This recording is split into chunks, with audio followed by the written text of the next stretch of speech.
Petrol car versus electric car. ಸ್ನೇಹಿತರೆ, 2026 ಈ ವರ್ಷ ಯಾವುದು? ಓಕೆ, ಲಾಸ್ಟ್ ಇಯರ್ ಬೇರೆದೇ ಲೆಕ್ಕಾಚಾರ ಇತ್ತು, ಬೇರೆದೇ ಸಿಚುವೇಶನ್ ಇತ್ತು. ಇವಾಗ ಇವಿ ಇನ್ಫ್ರಾಸ್ಟ್ರಕ್ಚರ್ ಫುಲ್ ಎಲ್ಲ ಆಲ್ಮೋಸ್ಟ್ ರೆಡಿ ಆಗಿರೋ ಟೈಮ್ನಲ್ಲಿ ಯಾವುದು ಬೆಟರ್? ಹೊಸ ಕಾರ್ ತಗೊಳ್ಳೋರು ಅಥವಾ ಪ್ಲಾನ್ ಮಾಡ್ತಿರೋರು, ಕನಸು ಕಾಣ್ತಿರೋರು ಏನ್ ಮಾಡಬೇಕು? ಒಂದ್ ಕಡೆ 100ರ ಗಡಿ ದಾಟಿ ನಿಂತಿರೋ ಪೆಟ್ರೋಲ್ ರೇಟ್ನ ಬಿಸಿ, ಮತ್ತೊಂದ್ ಕಡೆ ಎಲೆಕ್ಟ್ರಿಕ್ ವೆಹಿಕಲ್ ಮೇಲಿರೋ ಚಾರ್ಜಿಂಗ್ ಭಯ, ಡೀಸೆಲ್ ತಗೊಂಡ್ರೆ ಎಲ್ಲಿ ಬ್ಯಾನ್ ಆಗುತ್ತೋ ದಿಲ್ಲಿ ರೀತಿ ಅನ್ನೋ ಆತಂಕ. ಬಹುತೇಕರ ತಲೆಯಲ್ಲಿರೋ ಒಂದೇ ಪ್ರಶ್ನೆ, ಈಗ ಪೆಟ್ರೋಲ್ ಡೀಸೆಲ್ ಕಾರ್ ತಗೋಬೇಕಾ ಅಥವಾ ಎಲೆಕ್ಟ್ರಿಕ್ ತಗೋಬೇಕಾ? ರೆಡಿ ಇದೆಯಾ ಎಲೆಕ್ಟ್ರಿಕ್ ಕಾರ್ಗೆ ಈ ರಾಜ್ಯ, ದೇಶ, ಜಗತ್ತು? ಚಾರ್ಜ್ ಮಾಡೋಕ್ಕೆ ಎಲ್ಲ ಕಡೆ ಆಗುತ್ತಾ? ಎಷ್ಟು ಫಾಸ್ಟ್ ಆಗುತ್ತೆ? ಏನು ಕತೆ? ರೇಟ್ ಎಷ್ಟು? ಇದೆಲ್ಲ ಚರ್ಚೆ. ಅದಕ್ಕೆ ಅಂತಲೇ ಈ ರಿಪೋರ್ಟ್ ಸ್ನೇಹಿತರೆ. ಎಲ್ಲ ಡೌಟ್ ಕ್ಲಿಯರ್ ಮಾಡ್ತೀವಿ ನಾವೀಗ. ಇವಿ ಕಾರ್ ತಗೊಂಡ್ರೆ 6 ಲಕ್ಷ ರೂಪಾಯಿ ಉಳಿಯತ್ತಾ? ಬ್ಯಾಟ್ರಿ ಲೈಫ್ ಬಗ್ಗೆ ಇರೋ ಅಸಲಿ ಸತ್ಯ ಏನು? ಎಲ್ಲವನ್ನ ನೋಡ್ತಾ ಹೋಗೋಣ. ಕಡೆ ತನಕ ಮಿಸ್ ಮಾಡಿದೆ ನೋಡಿ. ನೀವು ನೋಡ್ತಾ ಇದ್ದೀರಾ ಮಸ್ತ್ ಮಗ ಚಾನಲ್. ನಾನು ಅಮರ್ ಪ್ರಸಾದ್. 2026ರ ರಿಯಾಲಿಟಿ, ಬೆಲೆ ಮತ್ತು ಗ್ಯಾಪ್ ಕಮ್ಮಿ. ಆರಂಭದಲ್ಲಿ ಜಸ್ಟ್ 2-3 ಇಯರ್ಸ್ ಹಿಂದಕ್ಕೆ ಹೋದ್ರೂ ಕೂಡ ಎಲೆಕ್ಟ್ರಿಕ್ ಕಾರ್ ಶ್ರೀಮಂತರ ಶೋಕಿ ಅನ್ನೋ ತರ ಇತ್ತು. ಯಾಕಂದ್ರೆ ಸೇಮ್ ಮಾಡೆಲ್ನ ಪೆಟ್ರೋಲ್ ಡೀಸೆಲ್ ಕಾರ್ಗಿಂತ ಇವಿ ಕಾರ್ಗೆ ಸಿಕ್ಕಾಪಟ್ಟೆ ಎಕ್ಸ್ಟ್ರಾ ಕೊಡಬೇಕಾಗ್ತಾ ಇತ್ತು. Sometimes 5 to 6 lakh rupees. ಆದರೆ 2026ರಲ್ಲಿ ಈ ಸೀನ್ ಕಂಪ್ಲೀಟ್ ರಿವರ್ಸ್ ಆಗಿದೆ. ಇವಿ ಕಾರುಗಳ ಬೆಲೆ ಮತ್ತು ಪೆಟ್ರೋಲ್ ಕಾರುಗಳ ಬೆಲೆ ನಡುವಿನ ಗ್ಯಾಪ್ ತುಂಬಾ ಕಮ್ಮಿ ಆಗಿದೆ. ಮುಖ್ಯ ಕಾರಣ ಬ್ಯಾಟ್ರಿ ಟೆಕ್ನಾಲಜಿಯಲ್ಲಿ ತುಂಬಾ ಪ್ರೋಗ್ರೆಸ್ ಆಗಿದೆ, ಆದರೆ ಪ್ರೈಸ್ನಲ್ಲಿ ಬಹಳ ಇಳಿಕೆಯಾಗಿದೆ. ಕಾರ್ ಕಂಪನಿಗಳ ನಡುವೆ ಇವಿ ಮಾರ್ಕೆಟ್ ಕ್ಯಾಪ್ಚರ್ ಮಾಡ್ಕೊಳ್ಳೋಕೆ ಬಹಳ ಕಾಂಪಿಟೇಷನ್ ಕೂಡ ಇದೆ. ಆಕರ್ಷಕ ಪ್ರೈಸ್ನಲ್ಲಿ ರಿಲೀಸ್ ಮಾಡ್ತಾ ಇದ್ದಾರೆ. ಉದಾಹರಣೆಗೆ ಟಾಟಾ ನೆಕ್ಸಾನ್ ಕಾರ್ನೇ ತಗೊಳ್ಳಿ. ಮಾರುಕಟ್ಟೆಯಲ್ಲಿ ಭರ್ಜರಿ ಸೇಲ್ ಆಗ್ತಿರೋ ಕಾರ್ ಇದು. 2026ರ ಬೆಂಗಳೂರಿನ ಆನ್ ರೋಡ್ ಪ್ರೈಸಸ್ ಏನ್ ನೋಡಿದ್ರೆ, Tata Nexon petrol top end model ಬೆಲೆ ಸುಮಾರು 17.63 ಲಕ್ಷ ರೂಪಾಯಿ ಇದೆ. ಅದೇ ಕಾರಿನ ಇವಿ ಟಾಪ್ ಎಂಡ್ ಅಂದ್ರೆ ಲಾಂಗ್ ರೇಂಜ್ ಮಾಡೆಲ್ನ ಬೆಲೆ ಸುಮಾರು 18.98 ಲಕ್ಷ ರೂಪಾಯಿ ಇದೆ. ಅಂದ್ರೆ ಪೆಟ್ರೋಲ್ ಮತ್ತು ಇವಿ ನಡುವಿನ ಬೆಲೆ ವ್ಯತ್ಯಾಸ ಕೇವಲ 1.34 ಲಕ್ಷ ರೂಪಾಯಿಗಳು ಮಾತ್ರ. ಬಿಎಂಡಬ್ಲ್ಯೂನ iX1 car, electric car 50 lakh ರೂಪಾಯಿ ಆಸುಪಾಸಲ್ಲಿ ಬರ್ತಾ ಇದೆ. ಒಳ್ಳೆ ಫೀಡ್ಬ್ಯಾಕ್ ಕೂಡ ಪಡಿತಾ ಇದೆ. ಆ ಕಡೆ ಹುಂಡೆ ಮತ್ತು ಕಿಯಾದವರ ಎಲೆಕ್ಟ್ರಿಕ್ ಕಾರುಗಳು ಅಯಾನಿಕ್ ಮತ್ತೆ ನಿಮಗೆ ಈ ಕಿಯಾ EV6 ಎಲ್ಲ ಇದಾವಲ್ಲ, ಅವುಗಳು ಕೂಡ ಹೆಚ್ಚು ಕಮ್ಮಿ ಇದೇ ಪ್ರೈಸ್ ಬ್ರಾಕೆಟ್ನಲ್ಲಿ ಬರ್ತವೆ. ಹಂಗಿರ್ಬೇಕಾದ್ರೆ BMW ಲಕ್ಸುರಿ ಕಾರ್ ಮೇಕರ್ 50 ಲಕ್ಷದ ಆಸುಪಾಸಿಗೆ ಕಾರ್ ತಗೋಬರ್ತೀವಿ, ಇವಿ ತಗೋಬರ್ತೀವಿ ಅಂತ ನುಗ್ಗಿದಾಗ ಯೋಚನೆ ಮಾಡಿ ಯಾವ ಲೆವೆಲ್ಗೆ ಕಾಂಪಿಟೇಷನ್ ಇದೆ ಅಂತ ಹೇಳಿ. ರನ್ನಿಂಗ್ ಕಾಸ್ಟ್ ಮ್ಯಾಜಿಕ್ ಉಳಿಯುತ್ತೆ 6.5 ಲಕ್ಷ ರೂಪಾಯಿ. ಲೆಕ್ಕ ಹಾಕೋಣ ಈಗ. 2026ರ ಫೆಬ್ರವರಿ ಹೊತ್ತಿಗೆ ಬೆಂಗಳೂರಲ್ಲಿ ಪೆಟ್ರೋಲ್ ಬೆಲೆ ಲೀಟರ್ಗೆ 102 ರೂಪಾಯಿ 92 ಪೈಸೆ. ನಿಮ್ಮ ಪೆಟ್ರೋಲ್ ನೆಕ್ಸಾನ್ ಕಾರು ಸಿಟಿಯಲ್ಲಿ ಸರಾಸರಿ 12 ಕಿಲೋಮೀಟರ್ ಮೈಲೇಜ್ ಕೊಡುತ್ತೆ ಅಂತ ತಿಳ್ಕೊಳ್ಳಿ. ಅಂದರೆ 1 ಕಿಲೋಮೀಟರ್ ಓಡಿಸೋಕೆ ನಿಮಗೆ 8.5 ರೂಪಾಯಿ ಖರ್ಚಾಗುತ್ತೆ ಸುಮಾರಾಗಿ. ಅದೇ ಇವಿ ಕಾರು 1 ಕಿಲೋಮೀಟರ್ ಓಡೋಕೆ ಸರಾಸರಿ 0.15 kWh ಕರೆಂಟ್ ತಗೊಳುತ್ತೆ, ಕಿಲೋವ್ಯಾಟ್ ಅವರ್. ಸೊ ನೀವೀಗ 80% ಟೈಮ್ ಮನೆಯಲ್ಲೇ ಚಾರ್ಜ್ ಮಾಡ್ತೀರಿ ಅಂತ ಇಟ್ಕೊಳ್ಳೋಣ. ಯೂನಿಟ್ಗೆ 7 ರೂಪಾಯಿ. ಉಳಿದ 20% ಟೈಮ್ಸ್ ಆಚೆ ಹೋದಾಗ ಹೈವೇಗಳಲ್ಲಿ ಚಾರ್ಜ್ ಮಾಡಬೇಕಾಗೂ ಬರುತ್ತೆ ಅಂತ ಇಟ್ಕೊಳ್ಳೋಣ. ಅದು ಯೂನಿಟ್ಗೆ 18 ರೂಪಾಯಿ. ಬಳಸಿದ್ರೆ ನಿಮ್ಮ ಆವ್ರೇಜ್ ವಿದ್ಯುತ್ ದರ ಯೂನಿಟ್ಗೆ 9.20 ರೂಪಾಯಿ ಆಗುತ್ತೆ. ಚಾರ್ಜಿಂಗ್ ವೇಳೆ ಆಗೋ 10% ಪವರ್ ಲಾಸ್ ಕೂಡ ಲೆಕ್ಕಕ್ಕೆ ಸೇರಿಸ್ಕೊಂಡ್ರು ಇವಿ ಕಾರ್ ಓಡಿಸೋಕೆ ನಿಮಗೆ ತೆಗೆದುವ ವೆಚ್ಚ ಪ್ರತಿ ಕಿಲೋಮೀಟರ್ಗೆ ಕೇವಲ 1.38 ರೂಪಾಯಿ. ಎಲ್ಲಿಯ 8.5 ರೂಪಾಯಿ ಪ್ರತಿ ಕಿಲೋಮೀಟರ್, ಎಲ್ಲಿಯ 1.5 ರೂಪಾಯಿಗಿಂತನೂ ಕಮ್ಮಿ, 1 ರೂಪಾಯಿ 38 ಪೈಸೆ ಪ್ರತಿ ಕಿಲೋಮೀಟರ್.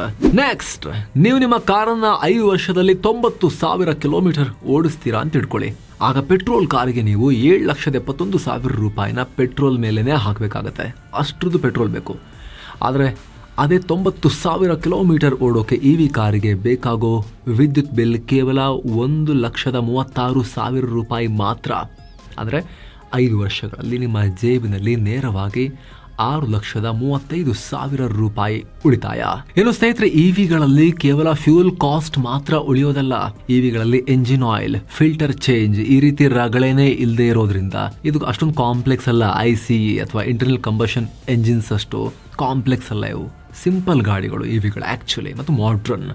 ಸರ್ವಿಸ್ ಕಾಸ್ಟ್ ಕೂಡ ತುಂಬ ಕಮ್ಮಿ ಇರುತ್ತೆ ಇದರಲ್ಲಿ. ಜೊತೆಗೆ ಇವಿಗಳಲ್ಲಿರೋ ಇನ್ನೊಂದು ಟೆಕ್ನಾಲಜಿ ಬಗ್ಗೆ ಕೂಡ ನೀವು ತಿಳ್ಕೊಂಡಿರಲೇಬೇಕು. ಬೆಂಗಳೂರಿನಂಥ ಸಿಟಿ ಟ್ರಾಫಿಕ್ ಇರೋ ಕಡೆ ಪೆಟ್ರೋಲ್ ಕಾರುಗಳ ಮೈಲೇಜ್ ಪಾತಾಳಕ್ಕೆ ಕುಸಿಯುತ್ತೆ. ಆದರೆ ಇವಿ ಕಾರುಗಳಲ್ಲಿ ರೀಜನರೇಟಿವ್ ಬ್ರೇಕಿಂಗ್ ಇರುತ್ತೆ. ರೀಜನ್. ನೀವು ಬ್ರೇಕ್ ಹಾಕಿದಾಗಲೆಲ್ಲ ಬ್ಯಾಟ್ರಿ ಸ್ವಲ್ಪ ಚಾರ್ಜ್ ಆಗುತ್ತೆ. ಈ ಟೊಯೋಟಾ ಮತ್ತು ಮಾರುತಿ ಅವರ ಸ್ಟ್ರಾಂಗ್ ಹೈಬ್ರಿಡ್ ಕಾರುಗಳಲ್ಲಿ ಹೆಂಗಾಗುತ್ತೋ ಈ ಫುಲ್ ಇವಿಗಳಲ್ಲೂ ಕೂಡ ಅದಿರುತ್ತೆ, ಚಾರ್ಜ್ ಆಗ್ತಾ ಬರ್ತವೆ. ಟ್ರಾಫಿಕ್ ಇದ್ದಷ್ಟು ಕೂಡ ಇವಿ ಚಾರ್ಜ್ ಆಗ್ತಾ ಹೋಗುತ್ತೆ.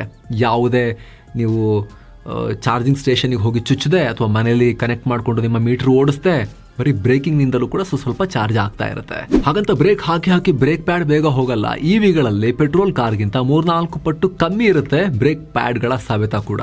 ಬಿಸ್ನೆಸ್ ಮಂದಿಗೆ ಬಂಪರ್. ಏನೋ ನೀವೇನಾದ್ರೂ ಸ್ವಂತ ಬಿಸ್ನೆಸ್ ಮಾಡ್ತಾ ಇದ್ದೀರಾ ಅಂದ್ರೆ ಇವಿ ಕಾರುಗಳು ನಿಮ್ಗೆ ಅಕ್ಷರಶಃ ಚಿನ್ನದ ಮೊಟ್ಟೆ ಇಡೋ ಕೋಳಿಗಳು. ಮೊದಲನೇದಾಗಿ GST ವಿಚಾರ. ಪೆಟ್ರೋಲ್ ಕಾರುಗಳ ಮೇಲೆ ಸರ್ಕಾರ 28% GST ಮತ್ತು ಹೆಚ್ಚುವರಿ ಸೆಸ್ ವಿಧಿಸುತ್ತೆ. ಆದರೆ ಇವಿ ಕಾರುಗಳ ಮೇಲೆ ಇರೋದು ಕೇವಲ 5% GST ಮಾತ್ರ. ಅಂದ್ರೆ ಬಿಲ್ ಮಾಡುವಾಗಲೇ ನಿಮಗೆ ಲಕ್ಷಾಂತರ ರೂಪಾಯಿ ಟ್ಯಾಕ್ಸ್ ಉಳಿಯುತ್ತೆ. ಅದಕ್ಕಿಂತ ದೊಡ್ಡ ಲಾಭ ಇರೋದು ಇನ್ಕಮ್ ಟ್ಯಾಕ್ಸ್ ಡಿಪ್ರಿಸಿಯೇಷನ್ ಅಲ್ಲಿ. ಇದು ಬಹಳ ಜನರಿಗೆ ಗೊತ್ತಿಲ್ಲ. ನಿಮ್ಮ ಬಿಸ್ನೆಸ್ ಲೆಕ್ಕಾಚಾರದಲ್ಲಿ ಪೆಟ್ರೋಲ್ ಕಾರ್ನ ಮೇಲೆ ನೀವು ವರ್ಷಕ್ಕೆ ಕೇವಲ 15% ಮಾತ್ರ ಡಿಪ್ರಿಸಿಯೇಷನ್ ಕ್ಲೇಮ್ ಮಾಡ್ಬೋದು. ಆದರೆ ಇವಿ ಕಾರ್ನ ಮೇಲೆ ಸರ್ಕಾರ ಬರೋಬ್ಬರಿ 40% ಡಿಪ್ರಿಸಿಯೇಷನ್ ಲಾಭ ಕೊಡುತ್ತೆ.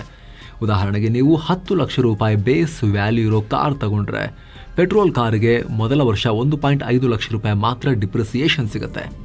30% ಟ್ಯಾಕ್ಸ್ ಬ್ರಾಕೆಟ್ ಪ್ರಕಾರ ನಿಮಗೆ 45,000 ರೂಪಾಯಿ ಟ್ಯಾಕ್ಸ್ ಉಳಿಯುತ್ತೆ. ಆದರೆ ಅದೇ 10 ಲಕ್ಷದ ಇವಿ ಕಾರಿಗೆ 4 ಲಕ್ಷ ರೂಪಾಯಿ ಡಿಪ್ರಿಸಿಯೇಷನ್ ಸಿಗುತ್ತೆ.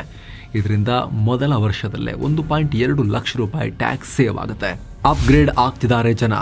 ಜೊತೆಗೆ ಮೊದಲೆಲ್ಲ ಇವಿ ಅಂದ್ರೆ ಹಿಂದೇಟು ಹಾಕ್ತಿದ್ದ ಜನ ಈಗ ಮುಗಿಬಿದ್ದು ಖರೀದಿ ಮಾಡ್ತಿದ್ದಾರೆ. 2025ರಲ್ಲಿ ಭಾರತದಲ್ಲಿ ಇವಿ ಸೇಲ್ಸ್ ಬರೋಬ್ಬರಿ 77% ಜಂಪ್ ಆಗಿ ಒಂದೇ ವರ್ಷದಲ್ಲಿ 1,76,000ಕ್ಕೂ ಅಧಿಕ ಕಾರುಗಳು ಸೇಲ್ ಆಗಿ ದಾಖಲೆ ಬರೆದಿದ್ದಾರೆ. ಯಾಕಂದ್ರೆ ಇವಿ ಕಾರುಗಳು ಓಡೋಕ್ ಶುರು ಮಾಡಿ ಸುಮಾರು ವರ್ಷ ಆಗಿದೆ ಈಗ. ಜೊತೆಗೆ ಜನರಿಗೆ ನಿಧಾನಕ್ಕೆ ನಂಬಿಕೆ ಬರೋಕ್ ಶುರುವಾಗಿದೆ. ಮೊದಲೇನು ಹೇಳ್ತಾ ಇದ್ರು, ಅಯ್ಯೋ 3-4 ವರ್ಷಕ್ಕೆ ಬ್ಯಾಟ್ರಿ ಹಾಳಾಗುತ್ತೆ, ಬ್ಯಾಟ್ರಿ ಕಾಸ್ಟ್ ಎಷ್ಟಿರುತ್ತೆ ಗೊತ್ತಾ, ಸರ್ವಿಸ್ ಕಮ್ಮಿ ಅಂತ ಹೇಳ್ತೀರಾ ಅಂತಿದ್ರು. ಆದರೆ ರಿಯಾಲಿಟಿ ಏನು ಅಂದರೆ ಕಾರ್ ಕಂಪನಿಗಳಿಗೂ ಈ ಭಯದ ಅರಿವಾಗಿದೆ. ಅದಕ್ಕೆ 2026ರ ಮಾರುಕಟ್ಟೆಯಲ್ಲಿ ಬ್ಯಾಟ್ರಿ ವಾರಂಟಿ ವಿಚಾರದಲ್ಲಿ ಹೊಸ ಕ್ರಾಂತಿ ನಡೀತಾ ಇದೆ. ಉದಾಹರಣೆಗೆ ಮಹೀಂದ್ರಾದವರು ತಮ್ಮ ಹೊಸ B6 ಮತ್ತು XUV 9e ಈ ಎಲೆಕ್ಟ್ರಿಕ್ ಕಾರುಗಳಿಗೆ ಲೈಫ್ ಟೈಮ್ ಬ್ಯಾಟ್ರಿ ವಾರಂಟಿಯನ್ನು ಘೋಷಣೆ ಮಾಡಿದ್ದಾರೆ. ಅಂದರೆ ನೀವು ಕಾರ್ನ ಮೊದಲ ಓನರ್ ಆಗಿದ್ರೆ ನಿಮ್ಮ ಜೀವಿತಾವಧಿವರೆಗೆ ಕಾರ್ ಇರೋ ತನಕ ಹೈ ವೋಲ್ಟೇಜ್ ಬ್ಯಾಟ್ರಿಗೆ ಯಾವುದೇ ಸಮಸ್ಯೆ ಬಂದರೂ ಕೂಡ ಕಂಪ್ನಿನೇ ಫ್ರೀಯಾಗಿ ಚೇಂಜ್ ಮಾಡಿಕೊಡುತ್ತೆ, ಫ್ರೀಯಾಗಿ. ಟಾಟಾ ಮೋಟಾರ್ಸ್ ಕೂಡ ತಮ್ಮ ಕರ್ವ್ ಇವಿ ಮತ್ತು ನೆಕ್ಸಾನ್ ಇವಿಯ 45 kWh ಮಾಡೆಲ್ಗಳಿಗೆ ಇದೇ ರೀತಿಯ ಲೈಫ್ ಟೈಮ್ ವಾರಂಟಿಯನ್ನು ಕೊಡ್ತಾ ಇದ್ದಾರೆ. ಉಳಿದ ಕಂಪನಿಗಳಾಗಿರೋ MG, Hyundai ಕಾರುಗಳಲ್ಲಿ ಸ್ಟ್ಯಾಂಡರ್ಡ್ ಆಗಿ 8 years ಅಥವಾ 1.5 lakh kilometers ಬ್ಯಾಟ್ರಿ ವಾರಂಟಿ ಸಿಗ್ತಾ ಇದೆ. ಜೊತೆಗೆ ಚಾರ್ಜಿಂಗ್ ಇನ್ಫ್ರಾಸ್ಟ್ರಕ್ಚರ್. ಪಬ್ಲಿಕ್ನಲ್ಲಿ ಸಿಗೋ DC ಫಾಸ್ಟ್ ಚಾರ್ಜರ್ಗಳಲ್ಲಿ ಕೇವಲ 30-40 ನಿಮಿಷಗಳಲ್ಲಿ ಕಾರು 80% ಚಾರ್ಜ್ ಆಗ್ತಾ ಇದೆ. ಈಗ ಹೈವೇನಲ್ಲಿ ಕಾರ್ ನಿಲ್ಲಿಸಿ ನೀವೊಂದು ಟೀ ಕುಡಿದು ಫ್ರೆಶ್ ಅಪ್ ಆಗಿ ವಾಪಸ್ ಬರುವಷ್ಟರಲ್ಲಿ ಮುಂದಿನ 250-300 ಕಿಲೋಮೀಟರ್ ಓಡೋಕೆ ಕಾರ್ ಫುಲ್ ರೆಡಿ ಆಗಿರುತ್ತೆ. ಅದರಲ್ಲೂ ಮಧ್ಯದಲ್ಲಿ ಊಟಕ್ಕೆಲ್ಲ ನಿಲ್ಲಿಸಲೇಬೇಕಲ್ವಾ. ಆ ಟೈಮ್ನಲ್ಲಿ ಅರ್ಧ ಗಂಟೆ, 3/4 ಗಂಟೆ, 1 ಗಂಟೆ ಕೂಡ ಆಗುತ್ತೆ ಫ್ಯಾಮಿಲಿ ಎಲ್ಲ ಇದ್ರಲ್ವಾ. ಆ ಟೈಮ್ನಲ್ಲಿ ಆರಾಮಾಗಿ ಕಾರ್ ನಿಮ್ಮದು ಚಾರ್ಜ್ ಆಗಿಬಿಟ್ಟಿರುತ್ತೆ. ಜೊತೆಗೆ ಚಾರ್ಜಿಂಗ್ ಪಾಯಿಂಟ್ಗಳನ್ನು ಹುಡುಕೋದು ಕೂಡ ಅಷ್ಟು ಕಷ್ಟ ಇಲ್ಲ. ಪ್ರತಿ ಕಾರ್ ಕಂಪ್ನಿ ಅವ್ರದೇ ಆ್ಯಪ್ಗಳನ್ನು ಕೂಡ ಕೊಟ್ಟಿರ್ತಾರೆ. ಎಲ್ಲ ಚಾರ್ಜಿಂಗ್ ಪಾಯಿಂಟ್ಗಳೊಂದಿಗೆ ಟೈ ಅಪ್ ಆಗಿರ್ತಾರೆ. ಅದು ಬಿಟ್ಟು ಥರ್ಡ್ ಪಾರ್ಟಿ ಚಾರ್ಜಿಂಗ್ ಸ್ಟೇಷನ್ ಲೊಕೇಟರ್ಗಳು ಕೂಡ ಬಂದ್ಬಿಟ್ಟಿವೆ. ಜಸ್ಟ್ ಆ್ಯಪ್ ಓಪನ್ ಮಾಡಿದ್ರೆ ಸಾಕು, ಎಲ್ಲೆಲ್ಲಿ ಎಷ್ಟೆಷ್ಟು ಕಿಲೋಮೀಟರ್ಗೆ ಲೊಕೇಶನ್ ಸಮೇತ ಚಾರ್ಜಿಂಗ್ ಪಾಯಿಂಟ್ಗಳು ಈಗ ಸಾವಿರಾರು ಸಂಖ್ಯೆಯಲ್ಲಿ ಓಪನ್ ಆಗ್ತಾ ಇದ್ದಾವೆ. ಉದಾಹರಣೆಗೆ ನಂಬರ್ ನೋಡಿ, 2020 5 ವರ್ಷ ಹಿಂದಕ್ಕೆ ಹೋದರೆ 1-2 ಡಜನ್ ಕೂಡ ನಮ್ಮ ಹತ್ರ ಇವಿ ಚಾರ್ಜಿಂಗ್ ಸ್ಟೇಷನ್ಸ್ ಇರಲಿಲ್ಲ ಕರ್ನಾಟಕದಲ್ಲಿ. ಈಗ 6,000ಕ್ಕೂ ಅಧಿಕ ಇವಿ ಚಾರ್ಜಿಂಗ್ ಸ್ಟೇಷನ್ಸ್ ನಿರ್ಮಾಣ ಆಗಿ ಎದ್ದು ನಿಂತಿವೆ. ಇನ್ನು ಹೋಗ್ತಾ ಇದು ಇಂಪ್ರೂವ್ ಆಗುತ್ತಾ, ವರ್ಸ್ಟ್ ಆಗುತ್ತಾ? ಇನ್ಸ್ಟಂಟ್ ಟಾರ್ಕ್, ಒತ್ತಿದ ತಕ್ಷಣ ಸಿಗೋ ಆ ವೇಗ, ಜೊತೆಗೆ ಕ್ಯಾಬಿನ್ ಎಕ್ಸ್ಪೀರಿಯನ್ಸ್, ಯಾವುದೇ ನಾಯ್ಸ್ ಇಲ್ಲದೆ ಇರೋ ಆ ಕೂಲ್ ಆ್ಯಂಡ್ ಕಂಫರ್ಟಬಲ್ ಕ್ಯಾಬಿನ್, ಅದೆಲ್ಲ ನೋಡಿ ಇದು ಹೊಸ ಟೆಕ್ನಾಲಜಿ. ಮುಂದಿನ ದಿನಗಳಲ್ಲಿ ಇದೇ ಫ್ಯೂಚರ್ ಅಂತ ಪ್ರತಿಯೊಬ್ಬ ಆಟೋಮೊಬೈಲ್ ಎಕ್ಸ್ಪರ್ಟ್ ಕೂಡ ಹೇಳ್ತಿದ್ದಾರೆ. ಜೊತೆಗೆ ಕಾರ್ ಮ್ಯಾನುಫ್ಯಾಕ್ಚರರ್ಸ್ ಕೂಡ ಬಾರ್ನ್ ಎಲೆಕ್ಟ್ರಿಕ್ ಮೇಲೆ ಸಿಕ್ಕಾಪಟ್ಟೆ ಇನ್ವೆಸ್ಟ್ ಮಾಡ್ತಿದ್ದಾರೆ. ಕೆಲವ್ರು ಏನು ಮಾಡಿದ್ರು, ಆಲ್ರೆಡಿ ಇರೋ ಪೆಟ್ರೋಲ್ ಡೀಸೆಲ್ ಗಾಡಿಗಳದೇ ಮಾಡೆಲ್ ಇಟ್ಕೊಂಡು ಕೆಳಗೆ ಸ್ವಲ್ಪ ಚೇಂಜ್ ಮಾಡಿ ಬ್ಯಾಟ್ರಿ ಕೂರಿಸಿ ಮಾರಿದ್ರು ಆರಂಭದಲ್ಲಿ. ಈಗ ಬಾರ್ನ್ ಎಲೆಕ್ಟ್ರಿಕ್ಗೋಸ್ಕರನೇ ಡಿಸೈನ್ ಮಾಡಿರೋ ಇವಿಗಳು ಬರೋಕೆ ಶುರು ಆಗಿ ಹೋಗಿವೆ. ಇನ್ವೆಸ್ಟ್ ಮಾಡ್ತಿದ್ದಾರೆ. ಹಾಗಾಗಿ ಮುಂದಿನ ದಿನಗಳಲ್ಲಿ ಇವಿಗಳೇ ಆಟೋಮೊಬೈಲ್ ಇಂಡಸ್ಟ್ರಿಯ ಫ್ಯೂಚರ್ ಅನ್ನೋದು ಕ್ಲಿಯರ್ ಆಗಿದೆ. ಅದರ ಪರಿಣಾಮ ಏನು, ಮುಂದಿನ ದಿನಗಳಲ್ಲಿ ಎಲ್ಲವೂ ಕೂಡ ಟೆಕ್ನಾಲಜಿ ಮತ್ತು ಈ ಚಾರ್ಜಿಂಗ್ ಎಕೋಸಿಸ್ಟಮ್ ಎಲ್ಲವೂ ಇಂಪ್ರೂವ್ನೇ ಆಗ್ತಾ ಹೋಗ್ತಿರ್ತವೆ, ಪಾಸಿಟಿವ್ ಕಡೆನೇ ಹೋಗ್ತಾ ಇರ್ತವೆ. ಕರ್ನಾಟಕದ ಹೊಸ ಟ್ಯಾಕ್ಸ್ ಟ್ವಿಸ್ಟ್. 2025ರ ಮೆಗಾ ಪ್ಲಾನ್. ಎಸ್, ಕರ್ನಾಟಕದಲ್ಲಿ ಇವಿ ತಗೊಳ್ಳೋರಿಗೆ ಈ ರೂಲ್ಸ್ ಬಗ್ಗೆ ಗೊತ್ತಿರಲೇಬೇಕು. ಇಡೀ ದೇಶದಲ್ಲಿ ಇವಿ ಖರೀದಿಗೆ ಕೇಂದ್ರ ಸರ್ಕಾರ PME ಡ್ರೈವ್ ಸಬ್ಸಿಡಿ ಕೊಡ್ತಾ ಇದ್ರೆ, ಕರ್ನಾಟಕ ಸರ್ಕಾರ ಏನು ಮಾಡಿದೆ ಅಂತ ಹೇಳಿದ್ರೆ ಮೋಟಾರ್ ವಾಹನಗಳ ತೆರಿಗೆ ಕಾಯ್ದೆ ತಿದ್ದುಪಡಿ ಮಾಡಿ ಅಲ್ಲಿ ಇದುವರೆಗೆ ಇದ್ದ ವಾರ್ಷಿಕ ಟ್ಯಾಕ್ಸ್ ಸಿಸ್ಟಮ್ ಅನ್ನ ಕ್ಯಾನ್ಸಲ್ ಮಾಡಿ ಹೊಸದಾಗಿ ಲೈಫ್ ಟೈಮ್ ಟ್ಯಾಕ್ಸ್ ಅನ್ನ ತಗೊಂಡ್ಬಂದಿದ್ದಾರೆ. ಹೊಸ ಪಾಲಿಸಿ ಪ್ರಕಾರ 25 ಲಕ್ಷ ರೂಪಾಯಿಗಿಂತ ಕಡಿಮೆ ಬೆಲೆಯ ಇವಿ ಮತ್ತು ಹೈಬ್ರಿಡ್ ಕಾರುಗಳಿಗೆ ಮೊದಲಿನ ತರನೇ ರೋಡ್ ಟ್ಯಾಕ್ಸ್ ಸಂಪೂರ್ಣ ಫ್ರೀ ಇರುತ್ತೆ. ಇದು ನಿಜಕ್ಕೂ ಇವಿ ಖರೀದಿದಾರರಿಗೆ ಬಂಪರ್ ಆಫರ್. ಆದರೆ 25 ಲಕ್ಷಕ್ಕಿಂತ ಮೇಲ್ಪಟ್ಟ ಪ್ರೀಮಿಯಂ ಇವಿ ಕಾರುಗಳಿಗೆ ಮೊದಲು ಟ್ಯಾಕ್ಸ್ ಫ್ರೀ ಇತ್ತು, ಆದರೆ ಈಗ ಅದಕ್ಕೆ 10% ಲೈಫ್ ಟೈಮ್ ಟ್ಯಾಕ್ಸ್ ಹಾಕಲಾಗಿದೆ.